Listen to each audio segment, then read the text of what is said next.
kembali lagi di AJ Podcast bersama saya Karen Maria. Nah, di episode kali ini kita kedatangan tamu spesial nih. Seorang perempuan cantik dan berbakat, Kak Cika. Halo. Nah, apa kabarnya nih Kak? Puji Tuhan baik. Nah, jadi Kak Cika ini merupakan salah satu mahasiswa matematika Universitas Udayana angkatan 2018. Jadi buat kalian yang mau nanya-nanya tentang jurusan matematika, boleh banget nggak sih ke Kak Cika langsung? Boleh kali ya. Nah, selain kuliah nih Kak, boleh tahu nggak sih apa aja kesibukan Kakak sekarang? Oke. Jadi untuk sekarang ini aku lagi ngerjain skripsi, terus juga sambil part time juga di sosial media. Terus aku juga ikut Voice of Bali paduan suara. Habis itu juga kadang-kadang ya butuh refreshing kan, jadi sering kayak jalan-jalan juga atau kayak ikut diskusi di kampus mumpung masih mahasiswa. Banyak banget ya ternyata kesibukan Kakak. Nyibuk-nyibukin aja sih.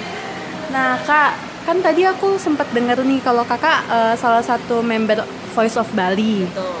Nah, boleh tahu nggak sih Kak, Kak boleh kasih sedikit penjelasan nggak ke penonton yang di rumah nih? Voice of Bali itu apa sih? Oke, jadi singkatnya ya, Voice of Bali itu adalah paduan suara independen yang base-nya itu di Bali. Untuk apa ya, kayak pesertanya, singer Voice of Bali ini range umurnya 17 sampai 17 tahun minimalnya. Dan dia itu dari mana aja sih kalangannya, ada yang sekolah, ada yang kuliah, ada yang kerja. Pokoknya selagi belum nikah bisa ikut gitu. Wah, keren banget ya ternyata Voice of Bali itu. Nah Kak, sebelum aku tanya-tanya lebih lanjut tentang Voice of Bali, aku mau nanya nih tentang Kakak. Kan kalau kata pepatah nih, tak kenal maka tak sayang. Nah, apa sih yang buat Kak Cika tertarik dalam bidang menyanyi itu? Apakah udah dari kecil atau baru sekarang-sekarang ini suka nyanyi? Oke, jadi sebenarnya kalau aku sendiri nyanyi itu udah dari kecil banget sih, dari SD gitu aku udah suka nyanyi. Waktu aku kelas 3 SD tuh aku udah dilesin vokal sebenarnya. Tapi kalau mulai concern nyanyi paduan suara di gereja itu dari kelas 4. Walaupun sebenarnya aku dari kelas 1, bahkan dari TK kadang suka diajak-ajakin nyanyi juga sih gitu sama papa. Terus pas SMP akhirnya aku masuk sekolah Katolik kan. Nah, di sekolah Katolik itu ada ekskul paduan suara gereja. Dari situ aku mulai aktif berpaduan suara. Tapi sempat berhenti tuh paduan suara di kuliah tahun pertama. Di kuliah tahun pertama itu aku fokusnya teater waktu itu. Kayak pengen nyoba aja gitu hal yang baru, karena kan selama lebih dari 6 tahun ya, lebih dari 10 tahun itu aku paduan suara doang, nyanyi-nyanyi doang. Pengen nyari yang baru sih, suasana baru di teater kayak gitu. Tapi ya akhirnya di tahun kedua, tahun 2019 akhir tuh aku aktif paduan suara. Tapi karena Covid jadinya berhenti lagi. Barulah 2021 aktif lagi paduan suara di Voice of Bali. Oh, ternyata banyak ya pasang surutnya. Iya, banyak banget, karena kan itu kan bertahun-tahun ya, jadi pasti ada kayak fase bosan gitu-gitu. Nah, ngerti sih kalau misalnya udah fase bosen tuh agak susah gitu. Jadi butuh motivasi baru. Betul, apalagi kalau orangnya bosanan kayak aku. Oh, gitu ya. Nah, kalau boleh tahu apa sih alasan Kakak ikut Voice of Bali setelah sempat vakum dari dunia paduan suara gitu? Oke. Jadi sebenarnya aku tahu Voice of Bali itu dari teman KMK, keluarga mahasiswa Katolik di Udayana. Awalnya itu aku cuma bantuin paduan suara aja kan. Terus dia bilang, kamu nih cocok deh kayak masuk Voice of Bali, coba aja gitu. Awalnya aku nggak tahu nih Voice of Bali apaan. Tapi yaudah deh ikut-ikut aja gitu. Tapi sebenarnya kendalanya adalah aku tuh kan kosnya di Jimbaran. Ternyata latihannya tuh di Denpasar, jadi kayak harus bolak-balik gitu. Dan naik Gojek ya, jadi agak PR. Tapi kayak yaudah deh iseng aja gitu ikut. Oh, ternyata seru juga gitu, dan aku lihat di YouTube dan Instagramnya juga mereka bagus sih paduan suaranya. Jadi aku kayak yakin aku tuh bisa bertumbuh gitu di sana. Sama aku tuh ternyata pernah lihat Voice of Bali di bandara. Tapi aku nggak nyadar waktu itu, kayak aku cuma lihat oh my god they're so cute gitu kan, kayak nyanyi-nyanyi lagu Natal di sana. aku ngerekam, dan pas aku ngerekam aku kayak kok aku familiar sama muka ini, oh ternyata ini orang-orang Voice of Bali gitu. Wah, ternyata kebetulan ya. Nah, kalau di paduan suara kakak tuh bagian apa sih? Kan ada beberapa bagian kan di paduan suara itu. Suaranya Iya. aku sopran. Sopran. Yes. Nah, kira-kira selama paduan suara itu ada nggak sih kendala kakak sebagai satu bagian dari member Voice of Bali gitu? Oke, mungkin kendalanya lebih karena kayak aku bilang tadi ya, jarak ya, karena aku kosnya di Bukit, tapi kan latihannya di Denpasar dan aku nggak bawa motor, jadi ya gojeknya agak-agak PR ya gitu. Minimal aku kalau pulang pergi sehari bisa 90.000 kayak gitu, tapi ya apalah artis bawa jarak kan kalau udah kepengen gitu. Sama mungkin kalau misalnya lagi skripsian, kerja, sempet tuh di fase lomba lagi banyak banget. Latihan tuh tiap hari, itu malam kan, belum lagi paginya aku part time online sih, cuma kan maksudnya lumayan takes time ya, terus nanti harus skripsian, jadi sempat overwhelmed banget. Gitu. Kalau boleh tahu nih kak, kan kakak sejak 2021 ya bergabung di Voice of Bali. Aktifnya ya. Aktifnya. Nah, kan banyak nih ketemu dengan orang-orang dari berbagai latar belakang, dan udah beberapa kali ikut kompetisi kan. Nah, gimana sih pengalamannya sebagai member Voice of Bali itu? Oke, sebenarnya kalau untuk lomba aku baru ikut sekali sih ya. Jadi aku lomba sekali, terus untuk tampil di konser gitu sekali, sisanya kayak ngisi-ngisi acara gitu sih. Karena aku juga kan baru 1 tahun bergabung ya di Voice of Bali. Nah, untuk lomba itu aku pertama kali ikut Vespa Ubaya, Festival Paduan Suara Ubaya, tapi dia secara online sih. Nah itu disitulah fase aku latihan yang banyak banget, itu dari Januari sampai sekitaran Mei lah. Itu tantangan banget sih menurut aku, karena emang lagunya saat itu rumit banget, banyak nada naik turun miring-miringnya, terus belum lagi kan kadang kalau lagi sama-sama capek kan emosi tensionnya naik ya, kayak gitu. Oh, jadi karena baru setahun ini, jadi baru sekali ya? Iya, tapi sebenarnya di sekarang ini lagi nyiapin lomba juga sih kebetulan, Bali Christmas Choir Competition dari BNN. Iya. Itu kira-kira kompetisinya kapan kak? Di bulan ini, dan tinggal seminggu lagi lah kira-kira. Wah. Iya. Terus persiapan kakak untuk menghadapi itu apa aja sih? Yang pasti kita latihan lagu ya, tapi itu tetap butuh konsistensi karena persiapannya juga lumayan mepet ya. Tapi kita optimis sih, kita pasti bisa ya untuk bertanding di sana. Kira-kira ada kendala nggak sih selama persiapan lomba Christmas ya? Ya, untuk lomba dari BNN ini, Bali Christmas Choir ini, sebenarnya kendalanya lebih karena waktu latihannya yang mepet sih ya. Jadi kayak kita bener-bener harus latihan lebih keras lagi dibanding biasanya, karena bahkan persiapannya itu kira-kira ya sebulan lah gitu untuk mempersiapkan ini. Cukup mepet ya sebenarnya persiapannya. Iya, lumayan mepet, tapi pasti bisa kok. Ya, pasti bisa, semangat kak. Iya, terima kasih.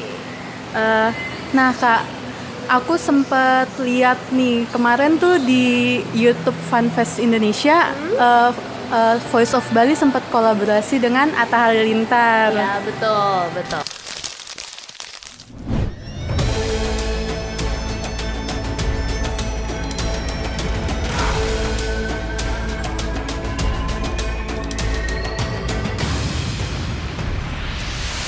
Welcome to Atta Music.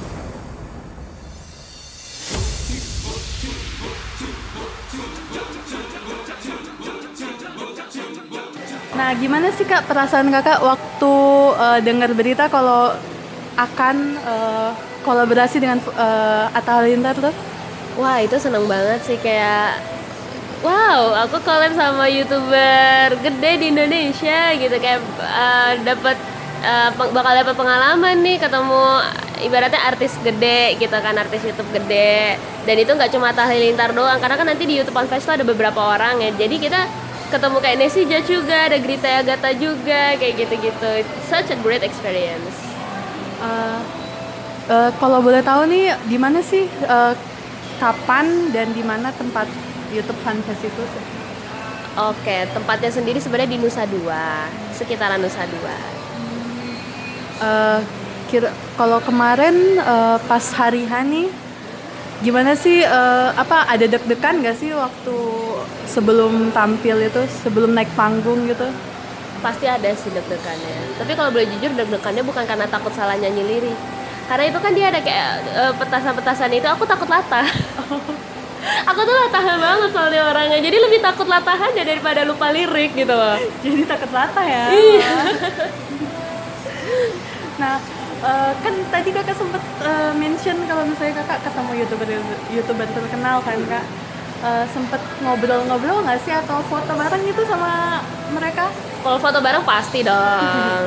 Nggak akan ketinggalan lah ya? Nggak kalau boleh itu. dong ketinggalan. Pasti kesempatan sekali seumur hidup lah ya? Iya, kalau bisa sih jangan sekali sih, Ya, bisa iya, ketemu bener. lagi lah. Kalau bisa collab kan, nggak tahu kita kan. Iya benar sih, benar. Nah kak, kalau misalnya boleh tahu nih, selain kompetisi BNN itu ada lagi nggak sih acara terdekat dari Voice of Bali? Oke, jadi untuk acara Voice of Bali bakal ada konser 10 tahunnya Voice of Bali dan sekaligus persiapan ke Jeju ya, untuk Jeju competition di yang ketujuh. Kalau boleh tahu tempatnya di mana sih dan kapan nanti perayaan Voice of Bali yang ke-10 itu? Untuk tanggalnya di tanggal 11 Desember 2022.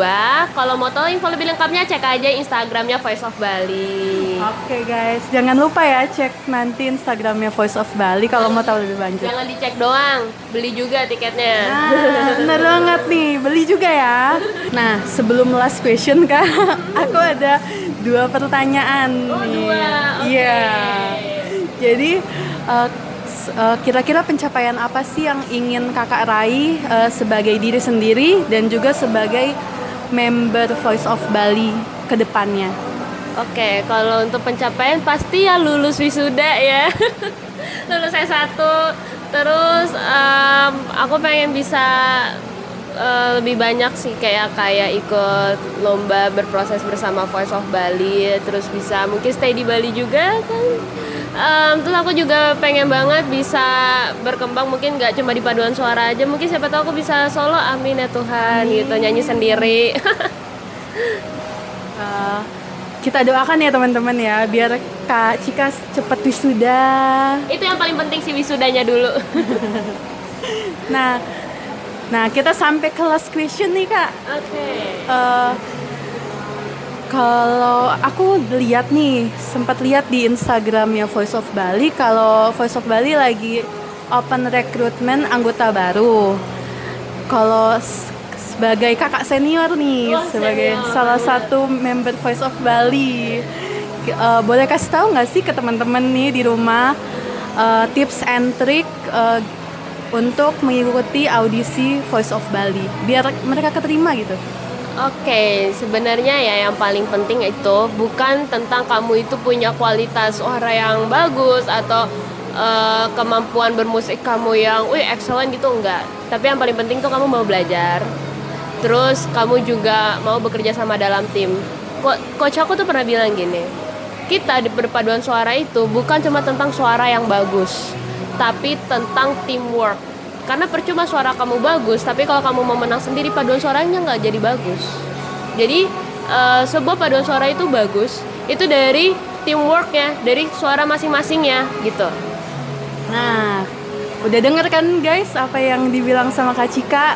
Betul. Aku mau nambahin juga sih, kalau misalnya kalian belum pernah berpaduan suara itu sebenarnya nggak apa-apa, karena nanti dari Voice of Bali itu kita bakal belajar bareng-bareng. Kalau kata Pertamina, dimulai dari nol.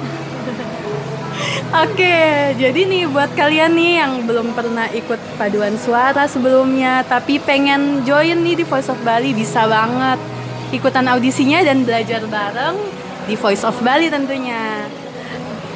Nah, jadi udah dicatat kan ya tips and trik dari Kak Cika sebelumnya? Catat. Nah, wajib banget dicatat biar suara emas kalian nanti bisa berkontribusi di Voice of Bali. Nah, Kak Cika, terima kasih udah meluangkan waktu di AJ Podcast di episode kali ini. Juga udah diundang. Semangat di Voice of Bali dan semoga cepat lulus ya. Amin, makasih ya. Makasih guys. Terima kasih juga buat teman-teman yang udah nonton podcast hari ini. Kita ketemu di episode podcast selanjutnya. See you.